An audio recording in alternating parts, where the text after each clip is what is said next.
Hello, welcome to GPTV, Graphic Policy Television. I am Alex. Today is Wednesday, which means it's New Comic Book Day. You can get them digitally, physically, in your local comic book store, probably the newsstand, depending on where you live. Today we're looking at Invisible Kingdom #1, published by Dark Horse Comics.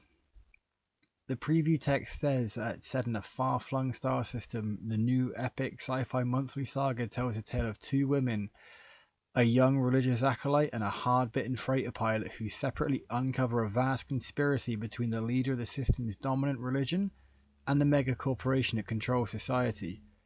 On the run from reprisals on both sides, this unlikely pair of rebels risk plunging the world into anarchy if they reveal the truth. But when your beliefs betray you, what choice is there left?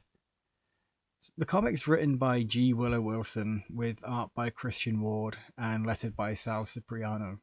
When I first opened a comic, there's a very digital feel to the art, and I'm not always a fan of digital art, I gotta say, especially when it looks almost virtual reality 90s kind of 3D-esque. Now, in fairness to Invisible Kingdom #1, that's really only here and there, and once I figured out why it was here and there, i.e. in the outer space scenes, it actually made more sense and I came to appreciate it more. But at first it definitely took me out, and I actually kind of judged the art immediately, which I shouldn't have done.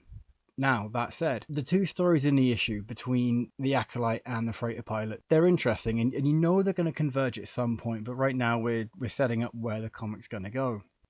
The large corporation that pays Grizz isn't actually named in the comic, but call me conspiracy theorist or whatever, it felt very much like an Amazon allegory. It felt very much like where humanity could end up going if we keep relying on online shopping, material possessions, etc. Especially when Grizz laments that we're trying to buy our happiness with material possessions, or words to that effect. I don't have the comic in front of me.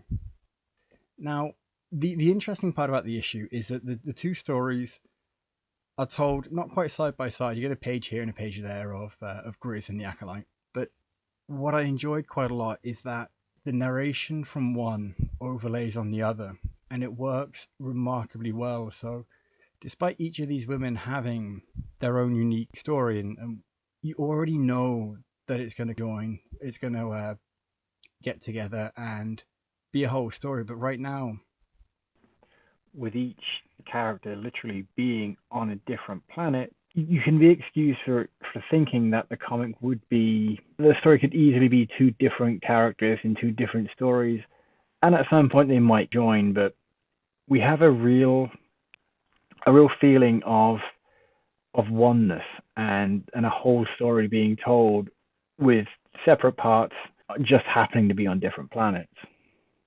With it being so separate, I mean, they're on different planets, right? So with it being so separate, it's very much a unifying piece to the comic, with the narration blending over the two, and I think it works very well to lend the comic a whole and organic feeling that doesn't feel like a forced, here's story A, here's story B, we're going to lump them together at some point.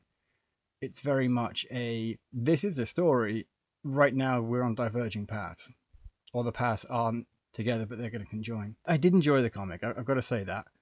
When it comes down to it, comics set in space aren't usually my jam. They're not usually the first thing I go and pick up, and yet Invisible Kingdom has an almost Han Solo-esque feel to Captain Grizz and the freighter pilot. They're not smugglers, but in any other universe you could easily see them being smugglers, and that working quite well. Now, when it comes to the acolytes and the religious order in the comic, it seems to be based on blindly following faith. And in much the same way that Grizz's wishes she was ignorant to certain things in the ship, and tends to blindly follow the company's schedule and things like that. So when they inevitably rebel, I think there's going to be a very interesting opening of the eye, so to speak. And whether that comes as a very obvious revelation or not, I'm interested to see. I am curious to see where the story takes us and where G. Willow Wilson ends up with the tale. I wouldn't be surprised if we see this becoming some kind of cult classic, or even the next big thing eventually. It's certainly got elements of comics that I feel I can drive it or pull in a very large audience once it gets off the ground and once word of mouth really comes into effect. So, like I said, it'll be interesting to see where it goes. I enjoyed the comic. I'm absolutely getting the next issue. I'm going to see where it goes. I'll probably be in it for a couple of issues at the very least, and if I think you should definitely pick this up. Definitely check it out. Whether you check it out online, digitally, Comixology, or if you support your local shop, which you absolutely should do. Local shops are the bread and butter for a lot of us. So, at the end of the day, do I recommend this comic? Absolutely. It is absolutely worth the read, and it is it's a very good comic. It's worth reading. Be interested to see where it goes from here. That's about all for the review today. If you want to keep up with Graphic Policy, you can find us online at Graphic Policy on Twitter, Facebook. The website's at graphicpolicy.com. We keep it nice and consistent. Keep it geeky.